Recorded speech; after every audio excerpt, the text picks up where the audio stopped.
Good morning and good afternoon, everybody, depending on your time zone. Welcome to our webinar, which is on launching your business in China. Today, we have two speakers who are going to share their experience in China. Ms. Lucia Netti, who is the regional partner overseeing firm's Sino-European activities. She is a sought-after consultant and international speaker on international business law and also a well-renowned negotiator and problem solver. Also, we have Anita Lee, who is from the Digital Crew.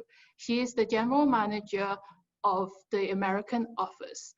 Her business experience, coupled with cross-border trade in China, America, and Canada, gives her that extra edge for businesses and connecting businesses. And then also we want to give a special mention to Mr. Satya Omar, who has spent several years in China and also is the chairman and founder of HOIC Media and also HOIC Investment. He has been raising funds in China in many industries, including biomedical and also finance and also land development. And then also, I just want to quickly introduce myself. My name is Hua Jing, and I am from Horizons. I am the business manager looking after corporate clients. For any questions, please do wait till the two presentations are over and use the Q&A button. Now we start with Ms. Lucia Netti. Thank you, Wajin. And good morning, good afternoon, good evening, depends of your time zone. Thank you for attending our webinar, and thanks to our partner for co-hosting such event, which will focus on how to launch your business in China today. Few words, first of all, to introduce our company. Horizons Corporate Advisory is a consultancy firm highly specialized in law and tax matter. We provide assistance to the enterprises in the overseas investment. And our assistance include the analysis of your project to launch your business in a country, the daily management of your project, I mean the accountancy, the employment issue, and every legal issue. And we can operate in more than 20 countries. And I'm proud to say that regarding to China, we are operating in China since more than 30 years. Before starting my talk with you, I would like to share an issue that, in my opinion, is one of the most recurring today. Today, one of the highest priority of the entrepreneurs is how to minimize the cost, how to stabilize the cash flow, and at the same time, which kind of solutions can be applied to develop and to recover the business after the COVID-19 effect. And in this scenario, there could be a question. Is it the right moment to launch a business in a foreign country? And especially, is it the right moment to launch your business in China? In my talk with you today, I would reply to such question with some useful information and to offer a picture on how to navigate and to launch your business in China in an effective way. Before entering in deep in such issues, I would share with you some slides with the most important topics that I will speak with you.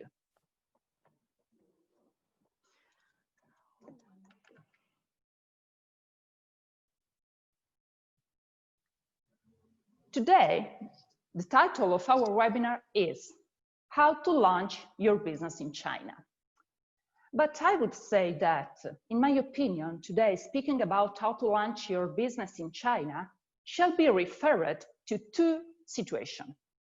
The first one is the case of the companies that are not in China today, but that are interesting in the market. But the second case is referred to the companies that are in China, but that can recover the business after the COVID-19 effect. Both situations are important, and in both cases, the China market could take you some benefits. All that said, I will recall my first question. Is it the right moment to launch your business in China? And in my opinion, to reply to such question, we have to consider 2 points. The first one is the applicable law today in China to the foreign investments. I am referring to the new foreign investment law. The second issue to be considered is the welcoming approach of the China government to the foreign investments. It is a very important point that I will analyze today. Speaking about the new foreign investment law, such law came into effect since the 1st of January 2020. And I would say that since this moment, the foreign investments have entered in a new era. Why? Because since this moment, the companies constituted in China by Chinese and the companies constituted in China by foreign investors are made equal. What does it mean that they are equal? This means that they have to comply to the same rules, to the same obligation, and could also have the same benefits. This is a very important point. But to understand the foreign investment threatened in China today, we have also to consider 2 important issues. First of all is the approach of the China government in the promotion and the facilitation of the foreign investments in China. The second issue is the protection of the foreign investments in the Chinese territory. I will provide you with some practical example to explain such 2 issues. Speaking about the protection of the foreign investments, it is clear in the new law that a lot of issues related to the foreign investments in the Chinese territory are highly protected.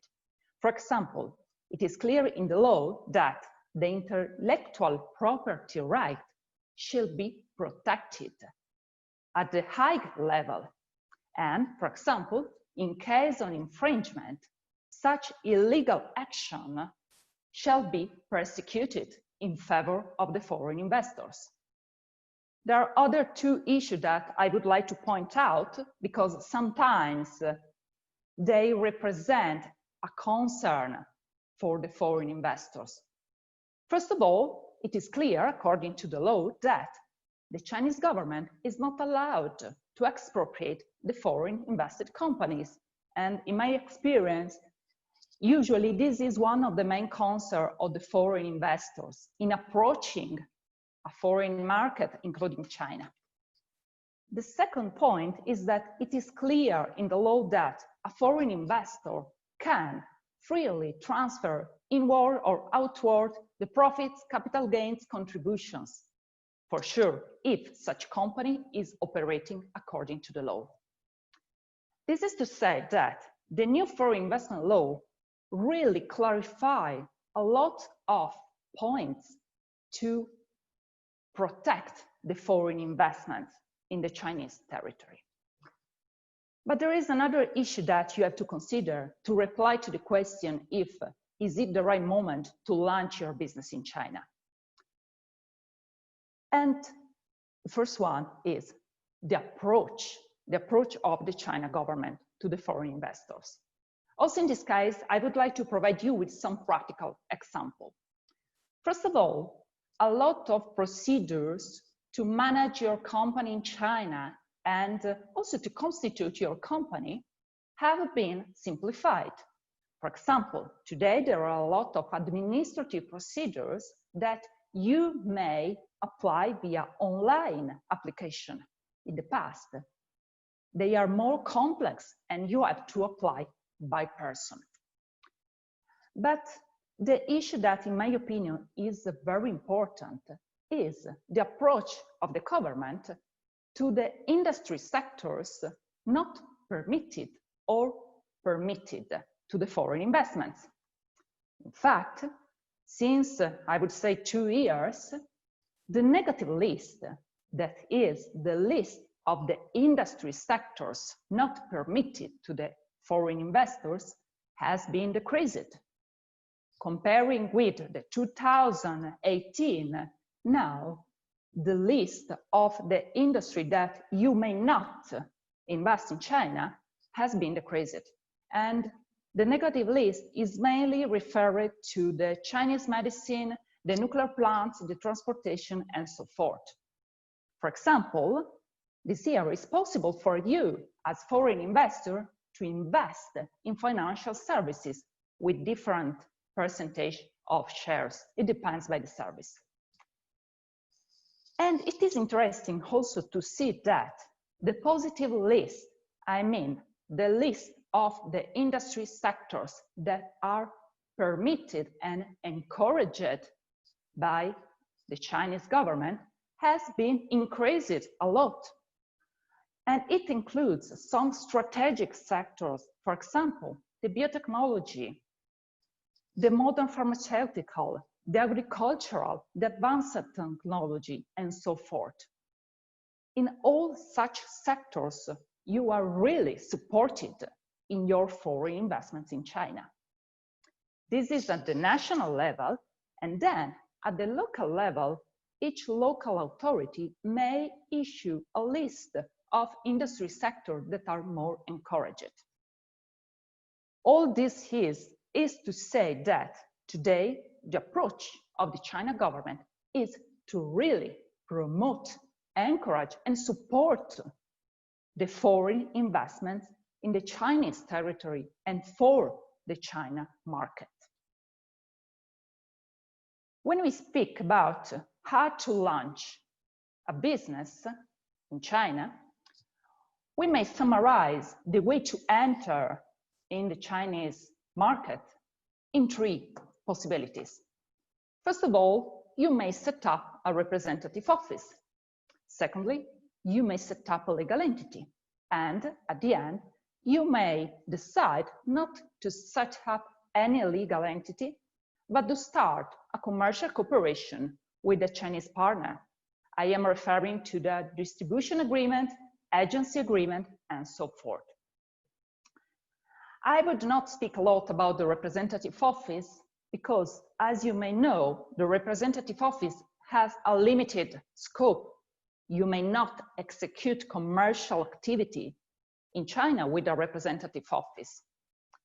And if you compare the management cost of a representative office in China with the management cost of a little liability company in China, why you have not to set up a limited liability company? Because the costs are quite similar, but with the limited liability company, you may execute commercial activities.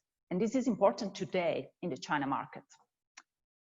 Regarding the setting up of a legal entity, it is important to understand that today the process has been simplified. No matter if you would like to set up a joint venture or the so-called wholly foreign invested enterprise, this is the name that we used in the past. Because in any case, you have to comply with only one law.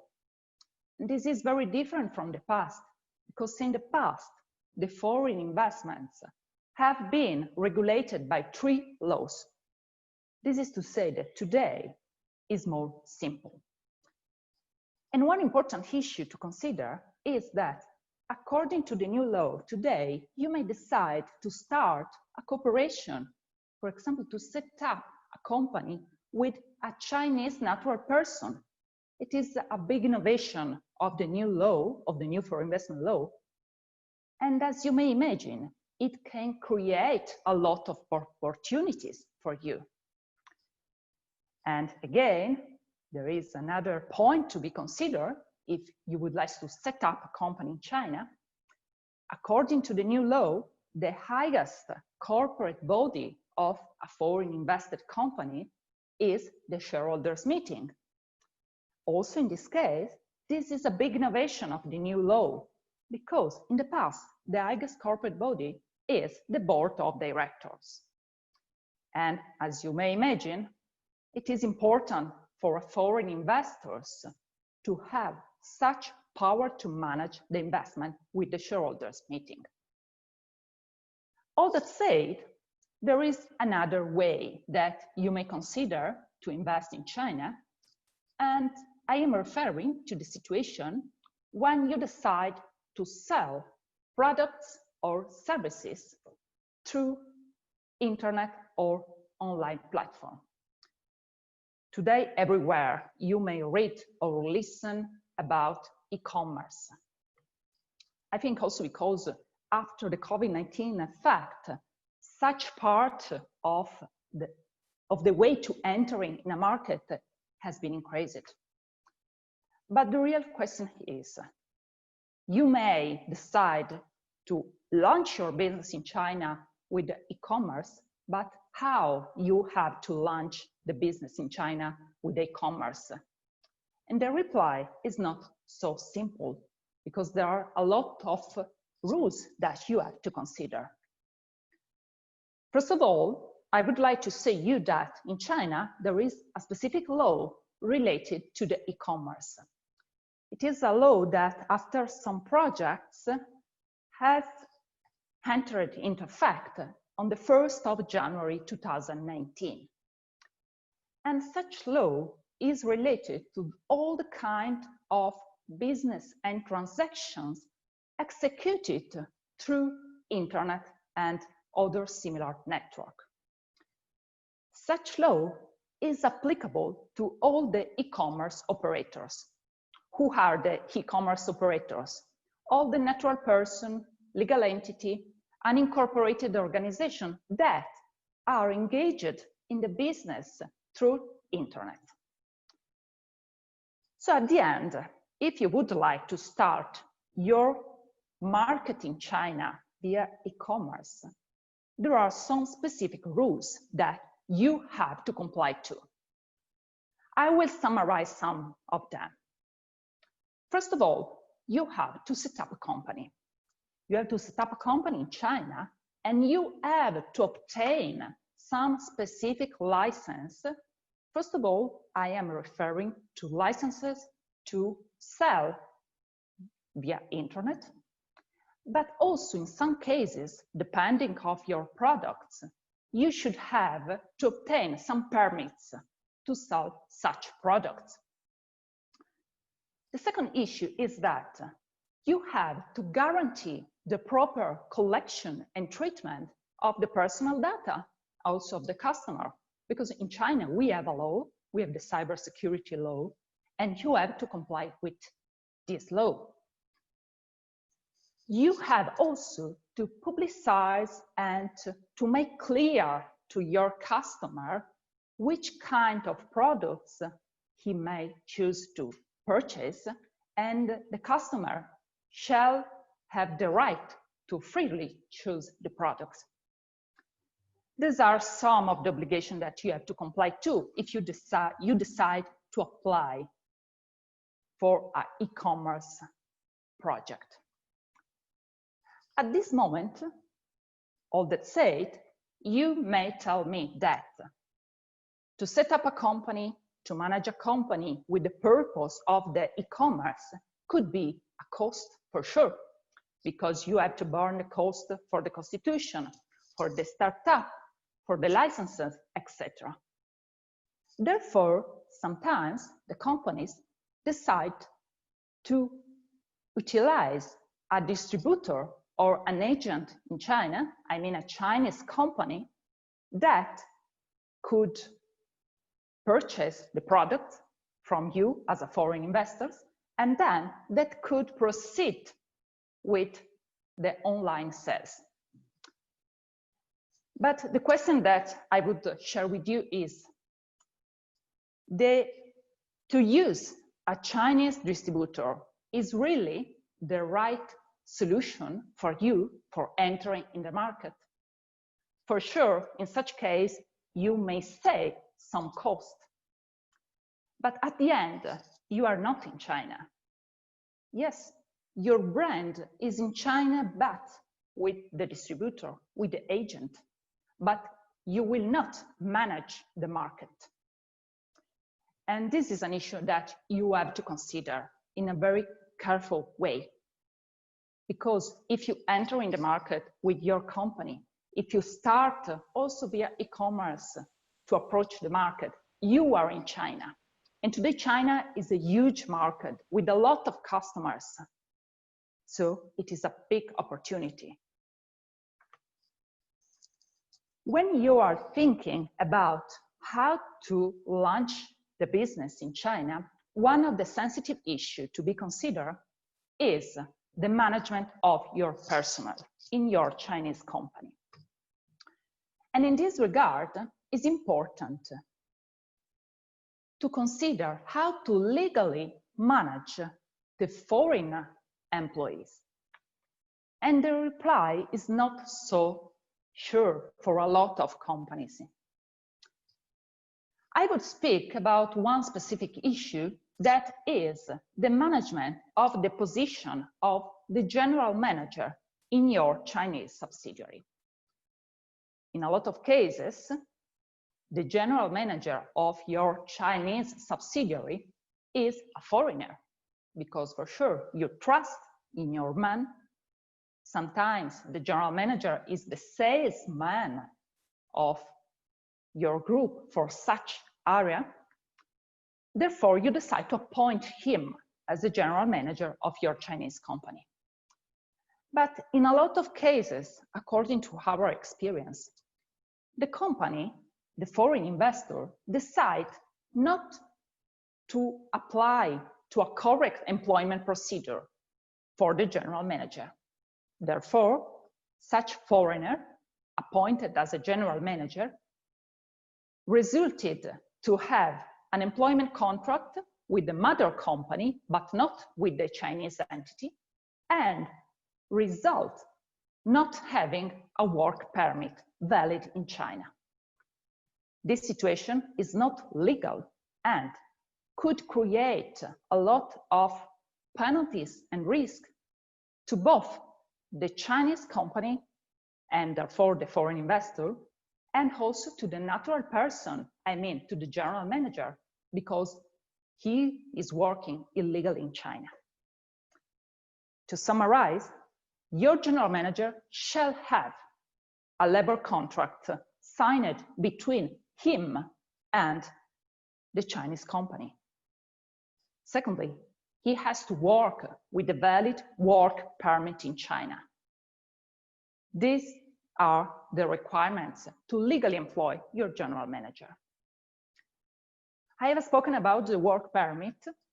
As you know, to work in China, you need to have the work permit. And as you may know, today it's not so easy to receive a work permit in China. This is because to receive the work permit in China, you have to demonstrate to have specific skills and expertise, and also certification that could declare this, so that your company could demonstrate that there is a real need to employ such foreigners instead another Chinese. This is an important issue, and this is to say that the personal management and in general, the personal issue is an important point of your investment in China. You have to consider in advance and to plan it before having any risk of penalty. Before going to the last 2 points of my talking with you today, I will provide you with a practical example that is a case that we handle to demonstrate how the China government could really support your investment in China in a lot of points of your investment. We have a company, it is a multinational corporation in the fields of the biotechnology, and we helped them to set up an R&D center in Shanghai. They had an initial investment of 34 million euro, and after the constitution, they obtained a concrete support by the China government, because they obtained, for example, an office subsidy of 3 years. They obtained a financial support for 4 years. And speaking about the work permit, they obtained the support to obtain for the top management the work visa for the executives with the fast track line. This is, in my opinion, a clear example on how, according to your project, according to the industry sectors, and also your products, you may really receive support by the China government in entering today in the Chinese market. In the beginning of my talking, I told you that, in my opinion, today, speaking about how to launch your business in China shall include how to relaunch your business in China for those companies that are already in the China market. After the COVID-19 effect, the Chinese government has put forth a lot of measures to really support the China-based company. And such measures could be applied also to the foreign invested companies. We are supporting today a lot of companies that are already in China in this regard. And such measures, I could declare that really work. For example, it is possible for foreign invested companies today to apply to some preferential loans. And such preferential loans has an average interest rate of 1.28%. So it's a very low interest rate. So I would say that also for those companies that are now in China, this is the moment to relaunch the business, because there are really measures to support the recovery of your business in China. The last issue that I'm going to speak with you today is the protection of your trademark in China. In the people's imagination today, when we speak about China, we are speaking about trademark infringement. I would say that it is true that in China we have a lot of trademark infringement, but before thinking that China is not protecting your trademark, it's necessary to understand if you are protecting the trademark in a correct way. In fact, in China, we have a trademark law, and the trademark are protected according to 2 principles. The first one is the territoriality principle. This means that to protect your trademark in China, you have to register your trademark in China. This is common to a lot of countries. The second principle is called the first to file principle. And this means that the right to protect your trademark belongs to the person that first filed the application for recording your trademark in China. Then we have 2 different systems to register your trademark in China.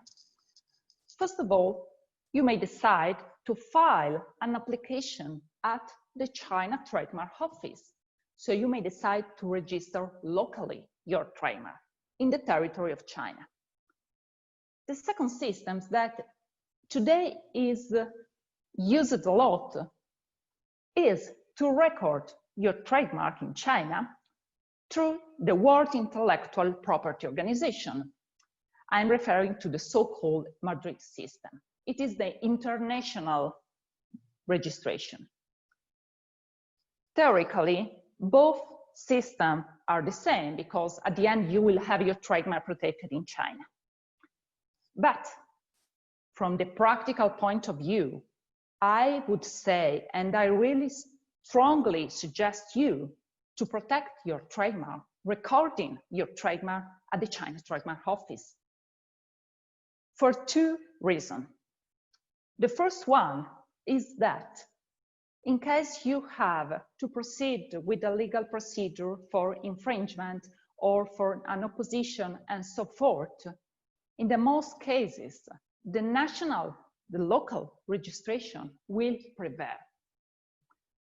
The second reason is that the list of the classes of the products that you may choose to protect your trademark includes more products in the China Trademark Office comparing with the same list in the Madrid system.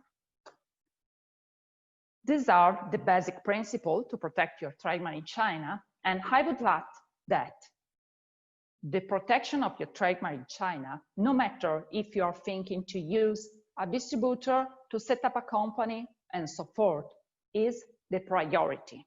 You have to register now before any plan, because this is the basis for your investment in China. I'm going to conclude my talking with you today, and I would like to summarize. Is it the right moment to launch your business in China? I think that today we had a lot of consequence due to the COVID-19 effect in all over the world, but China has recovered and is recovering more and more. The China market could be a very interesting market for you because it's a huge market with a lot of customers. So if you have a product that you could put in the Chinese market, if you are in an interesting sector, I would say that the reply to my first question is yes, this is the right moment to invest in China. And we are here to support you and to achieve the success. Thank you for listening. Thank you, Lucia, for that very insightful presentation. Right now, we are on to our second speaker, which is Anita. Hello from New York. How is everybody doing? Hello to the world. I know some of you are everywhere. So my name is Anita Lee. I'm the General Manager USA of Digital Crew. And I'm about to start my presentation. So a little bit about Digital Crew. We are a multilingual digital marketing agency focusing on cross-cultural marketing. And we offer full line of digital marketing services. And we have total 8 offices, and we're still growing. So hopefully to see more oranges maps on the world map in the near future. So our services are not only in Chinese, but we're also offering Japanese, English, and English that will be like concentrating on Asian Americans or Asian Canadians and more languages. That we develop the digital strategy with you, and we can do brand audit and in-market insights, some marketing research, and we have a creative team that can help you with creatives. And all of our designs are pretty much localized so that your target markets will get what they needed to get. So there are a lot of information could be lost in translation. So be localized the design and localized marketing strategy that will give your target market that insights that need to understand. And also we can do website and mobile HTML, WeChat mini programs or any mini programs that we can develop, and also paid and organic search, analytics, content direction and creation, media and KOL by social media. And going back to my point at the beginning of this presentation, that we can actually offer the full line service of digital marketing strategies. So these are some of our clients. And we have like educational sector, we have Study Perth, we have Study NSW, Yale University here in the US. And we have L'Oreal, Lancome, those are big brands. And we also have a new customers called Creed, C-R-E-E-D. It's a big perfume brand originally from Europe, but they're huge in the worldwide. And some tourism and leisure industry customers, and also government, Australian government, and NSW government. So we are basically across a lot of different industries. We don't just focus on one industries. So we're everywhere, per se. So now let's look at the digital trends and platforms in China. So online retail right now from January to March in China has been increased. So there are a lot of improvement during those times, because China is, getting out of this situation, and now there are a lot of increase on online shopping. And also, I think, and I read on this market report, a lot of people are doing the revenge shopping, and that's a big opportunity for e-commerce customers, clients. It's a big time. So I can't wait. I can do this in the next couple of months, so that I can go out and shopping again. So this chart is really giving you how things are ramping up now. And China is still being the most prospective market. And this slide really is, again, cope with the previous slides. So really within China, the e-commerce is better to use Alibaba platforms. But if you're doing cross-border e-commerce, then Kiola will be the one. So this will give you the percentage of how they contribute into the e-commerce world. So Alibaba, as we all know, they're strong with everything in China, and it's a huge, basically the one to go, right? So yeah, that's exciting news. And we have seen some trends that tier 2 and tier 3 cities are ramping up. So you don't actually have to go to tier 1, like Beijing, Shanghai, Guangzhou, those cities.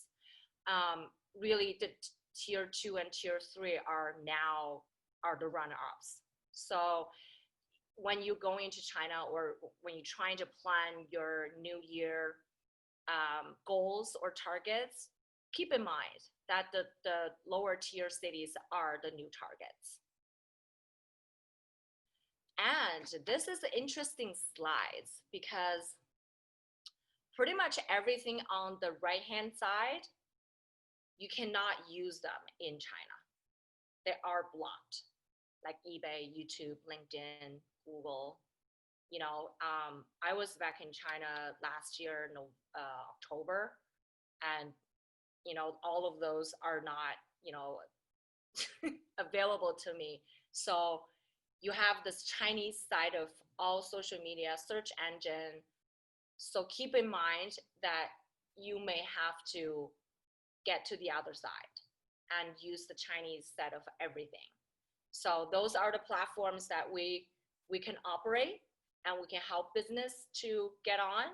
So just keep in mind, everything is switched. So right-hand side, they cannot be used in China, not recent years anyways. So I've come across some clients that they ask me about, how do you, build a Chinese website, and what do I need to do? Is there like a building website here in North America or in Europe? Really, if you want to have a legit Chinese website, you need to have ICP license. And that is stand for Internet Content Provider license. So they must be issued before you can operate anything, because Chinese government needs to monitor the content on the website. They need to know what you're putting on there. So just keep in mind that you need to have this ICP license. And if you have questions, email me. We're here for you. We're here to help you to, boost up your Chinese strategy. And I know a lot of people know WeChat. There are a lot of talks about WeChat, and you can see here and there on the market report. WeChat, it belongs to one of the Tencent ecosystem, and it's really the super app. So mentioning back to when I was in China last year, I can't go anywhere because I don't have WeChat Pay, right? So WeChat is really the dominant app in China. So it's not just the messenger. A lot of people know that you can communicate with your friends and family using WeChat, but they can do social media. WeChat has a social media, it's called Friend Circle. You can actually like update your daily life on Friend Circle, and all your friends can see it. Of course, you can block them too. You can set them into different groups. That's what I do with my mom. And then you can build WeChat mini programs. A lot of e-commerce clients do mini programs. So mini programs is really the app within an app. So you don't have to get off WeChat. You can just basically doing everything. Like JD.com has a mini program on WeChat. Nike has a mini program on WeChat. So the mini programs is now like the hottest one. A lot of companies want to develop mini programs. And you, like I said, you have a wallet. So WeChat Pay is one of the major, the little function within WeChat. Even now in China, you can't even like get on pay for taxi drivers. They don't accept cash. So, I mean, I'm pretty disabled in China without a WeChat Pay because I have to have people around me all the time because they don't accept, cash.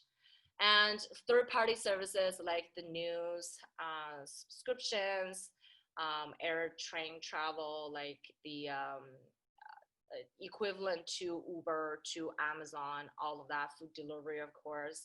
That's a big thing in China. Like everybody, if they want to order something. So, and also public services are on there too. So really, if you look at the WeChat itself, it's very well-built ecosystem on its own. So you can use WeChat for a lot of different things, not just the messenger. And those are the different types of accounts, WeChat accounts. So service account is mainly for business, which makes you more of, professional business, and you have that little green check marks on there, and you can do a lot more. And you have subscription account, which will give you more posts. You can post every day, basically every day. But if you're a business and you're willing to do a lot more on WeChat, and then I would suggest you to get a service account, because there are a lot of questions and answers going back forth with, which accounts should I pick? So I'm not going to details, but email me if you have questions, or if you are, thinking about getting the WeChat account, but you don't know which one you should get, email me. I can go into details with you. Now, like I mentioned, WeChat now is not only just for, social media, it's not just for messengers, also for B2B businesses and B2C as well, because you can actually have a WeChat store on WeChat. Like I said, WeChat is a super app. So you can actually do a lot more on WeChat, not just, Messenger or pushing out the post. You have the CRM functionality. So you can have CRM built into WeChat, and then you can get a CRM collaborated with WeChat. So that's a really great functionality to have. And CRM is very important for a lot of business, I'm sure.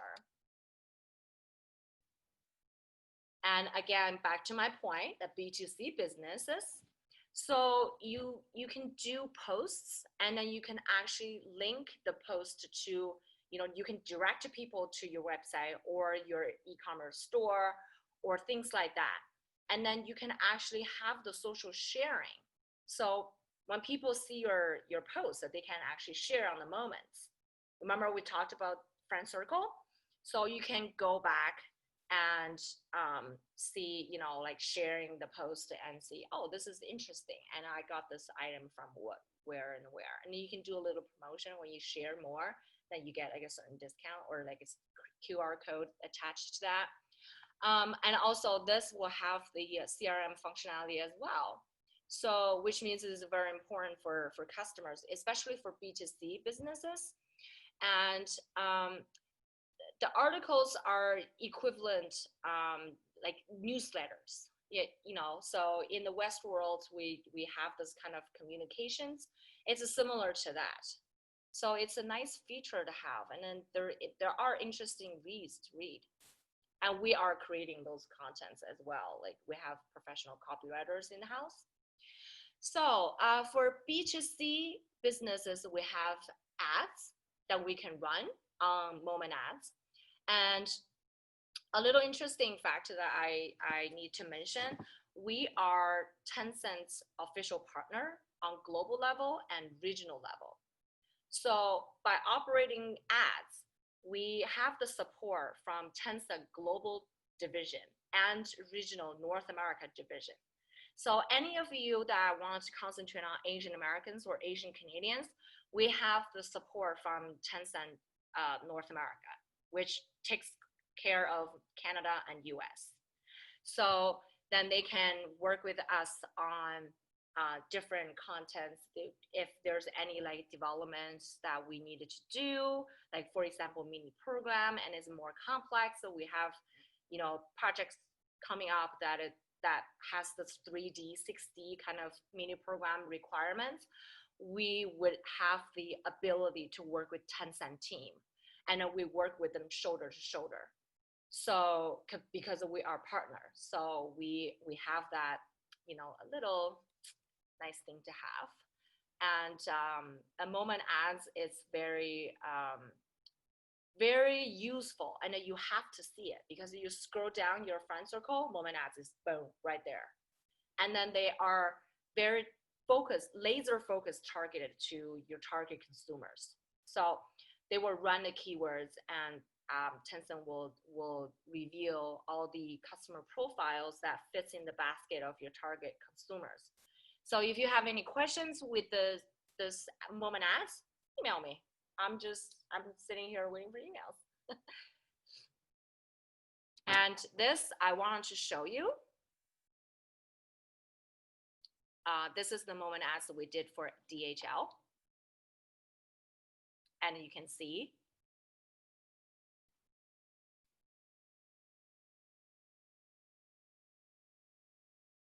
I know this is all English, but, and right here is saying that book your appointment.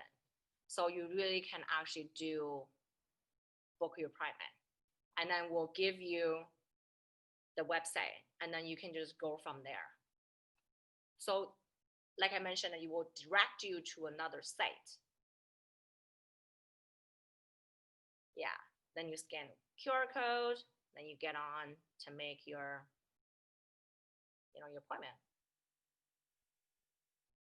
And then you can register and get discounts.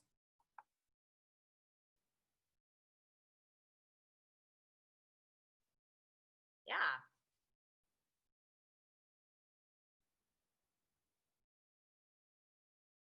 That's an interesting little video.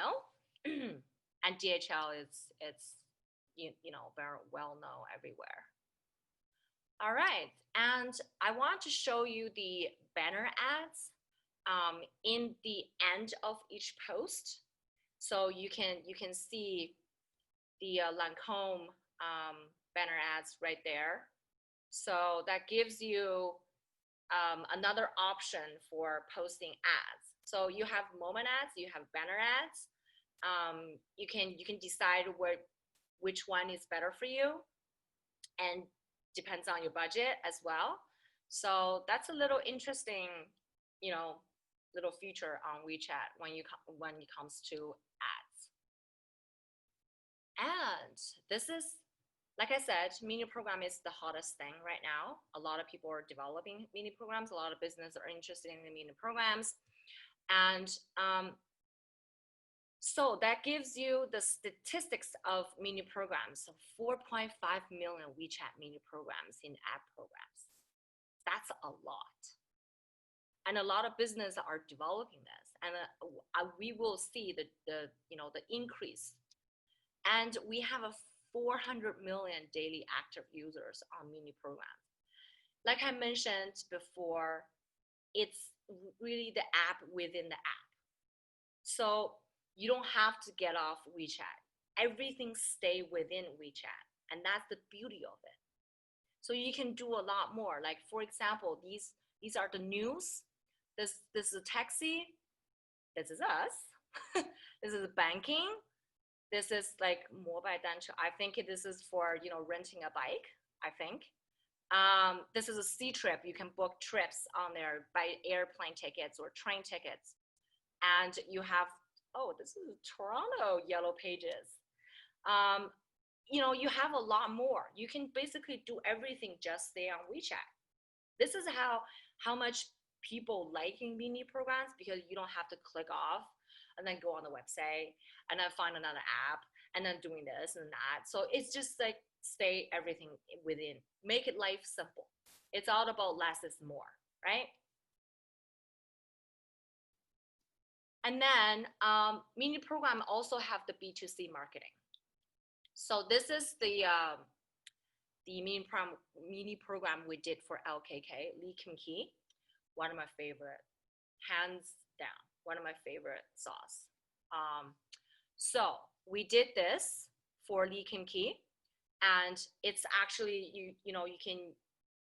can actually insert your information, and then you get menus, and you can getting information on how do you use the LKK soy sauce or oyster sauce for cooking. I'm not really good with cooking, so this is like super helpful for me, super helpful for a lot of business professionals. They're busy, so that's interesting. And then you can get the recipes on this mini program, so you don't have to be like, oh, I bought this soy sauce or oyster sauce, I don't know what to do with it. That's like a education, like market education, consumer education as well. And like I mentioned in the beginning, JD.com has a mini program, and you can just basically buy everything you need on JD.com. And you basically have everything that you want to search. You don't have to get off WeChat. You can just do the mini program and get what you need and click pay. And then pay will directly goes within WeChat if you have WeChat Pay or Alipay. This guy is famous. Li Jiaqi is huge in China. So the mini program also has another functionality of live streaming. So Li Jiaqi is huge on live streaming, and he sells lipsticks. And he's amazing of selling lipsticks. And he's funny. I've watched his live streaming. He's actually like really dramatic, but in the good way, in like a North American kind of way. So yeah, so like the statistics say L'Oreal's online selling for a series of lipsticks with Li Jiaqi sold out in 3 seconds. Like, I mean, that's an amazing result, right? So you have this ability to link the live stream, and everything happens now. And then you can actually go get it and then pay for it. So it's easy as that. It's great for, revenge shopping, I think, for now. And again, this is another example of mini programs. We can do games. We did a game mini program for Lee Kim Kee. That's basically asking you the history of Lee Kim Kee and how much do you know about their products. And this particular one is for the oyster sauce. So whoever is the fastest will get a gift, a reward. So this is interesting because we're all trying it, and very interesting questions, because I thought I grew up in I was born and grew up in China, but I didn't know a lot of stuff. It was really interesting. So you can actually build the fun stuff. You don't have just to be concentrated on ads, but think outside the box that what else can you do to catch people's eyes? And Mini Program can do a lot of that. And then the conversation I had with Tencent North America back in end of last year, we can actually do online education as well on Mini Program. So they have a lot of a capacity to build whatever the Mini Program that you desire. Like I mentioned, we can do 3D, 6D. So I can't reveal the information, but a lot more complex, and you have the the picture going, so you can actually see your living room, and then you have the 3D 6D component into the Mini Program. You can do a lot of visual arts. You can do a lot of more with those Mini Programs, not just online shopping, but a lot more. So it's very interesting at how WeChat and Tencent come together as a well-made ecosystem and super app. All right, that's everything I want to talk about. If you have any questions, please send the Q&A, or if you want to have a more in detailed conversation, just email me. I'm right here sitting in front of my computer. I can't go out with everything happens with New York. So yeah, thank you guys so much. Thank you, Anita. Okay, so now we're on to the Q&A session. We want to thank both Lucia and Anita for such great presentations, and we will share their presentations at the end of this webinar, and also we will send it out to everybody. So the first question is to Lucia. Is it possible to have the presentation or an ABC of how to set up a company? I answered the first one, sorry. Yes, yes, for the presentation, for sure. It will be sent after the webinar. Regarding the ABC to set up a company in China, I would say that the first step, as I said before, is to register the trademark in China and to register in the proper way, locally, as I suggested.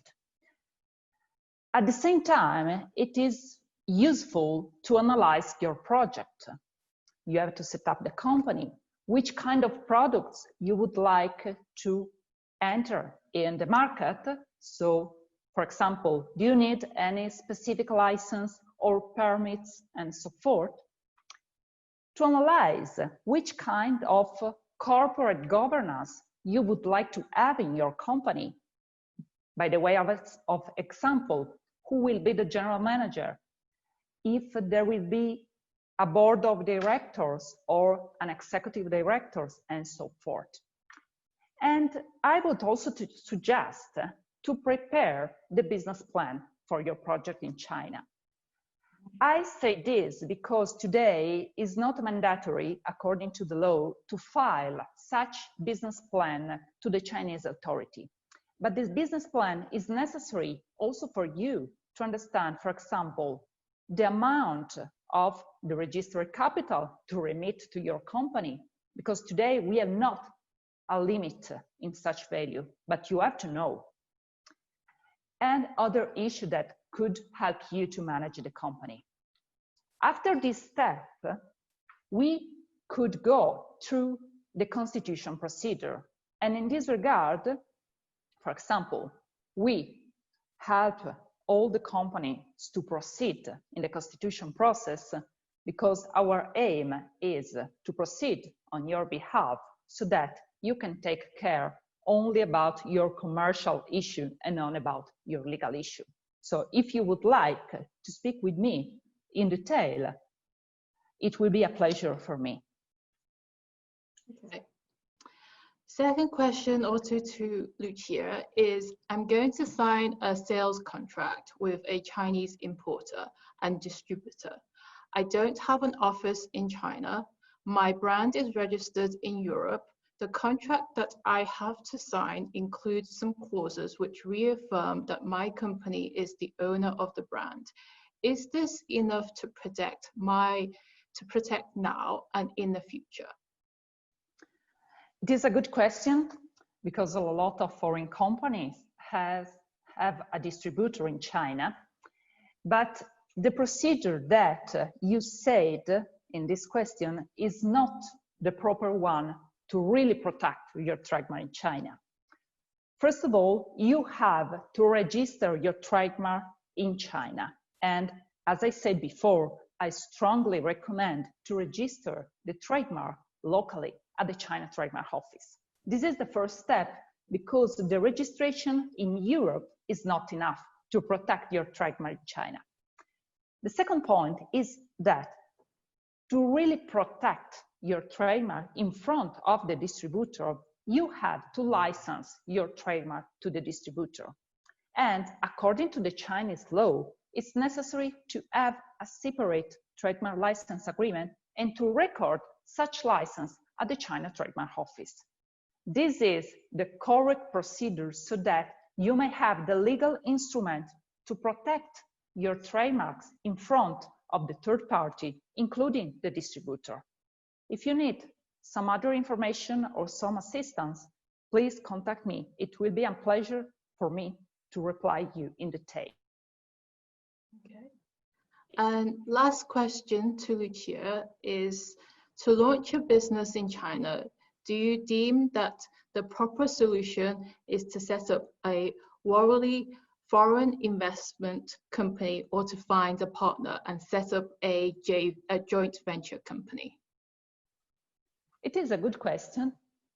I think that both situations could be useful because in one case, if you decide to start a cooperation with a partner, you could have locally a partner that maybe has already a market in China. In the other case, you will set up your company and you can really manage your market.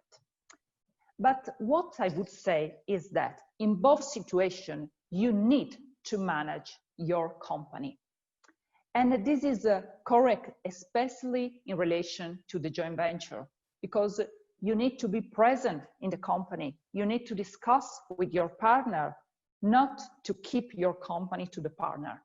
So in both cases, you need to have your person, your decision in the company. This is the best way to manage your investment in China. Okay, thank you so much for your answers. And then we have a question for Anita. Do I need a Chinese company to get a WeChat official account? If you're talking about service account, you don't have to have a Chinese company. You can just use your existing business registration to register a service account. But if you want a subscription account, then yes, you need a company in China to register a WeChat official account. Okay. And then we also have a WeChat question. How long does it take for its WeChat official account? Generally, we're talking 4 to 6 weeks, and Digital Crew will help you with every step of the way. So we'll help you put together the form documents and the translation, the paperwork, and yeah, we're there for you. And then the last question is, can I register a .cn and host in mainland China? Oh, that's a website. Yes, you need a local company for both. But if you don't have a company in China, ask me. Email me the situation and the details. Email me the details. I'm sure we can find a way to help you to find the solutions for you. Yeah. Okay, and then lastly, we have one for Lucia, which is, what is your advice for an investor who wishes to start a business, but the investor is not literate in Chinese? Okay. The first point is to find someone that could assist you in the legal and tax matter, and to include in your corporate governance one person that could support you internally. In this regard, I would point out that in China, there is a position that is very important, is the supervisor position, because the supervisor is a person that shall know Chinese law, etc., and that shall protect the investor. So for you that are not familiar to China and also to Chinese literature, the supervisor position and the supervisor himself could be really a support for you to manage your investment. Okay, thank you so much. So thank you, Anita, and thank you, Lucia, for your insights in the Chinese market. I hope everybody has gained knowledge in entering the Chinese market. And we just want to do a quick announcement on our second webinar series, which is how to scale up in China, which will be on the 10th of June. Thank you, everybody, and hope you have a good day. Thank you. Thank you. Thank you.